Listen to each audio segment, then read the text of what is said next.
your flight was delayed by 3 hours or more, you could be entitled to compensation of up to €600. Let me explain how this works. Your rights as a passenger are protected by the European Regulation 261 of 2004. This regulation establishes your right to compensation and care when you suffer a long delay. It applies when you fly from a country in the EU or from a country outside the EU to a country within the EU with a European airline. The amount of compensation is based on the distance of your flight. For flights within the EU, you are entitled to €250 for flights up to 1,500 kilometres and €400 for flights over 1,500 kilometres.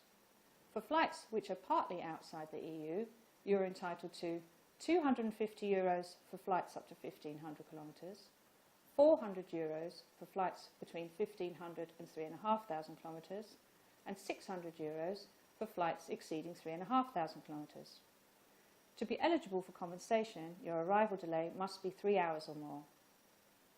You are not entitled to compensation if your flight was delayed due to an extraordinary circumstance, such as bad weather, an emergency diversion, a terrorist attack, or a strike.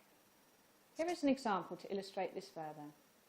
Your flight from Ibiza to Manchester was delayed by 4 hours due to a technical problem with the aircraft.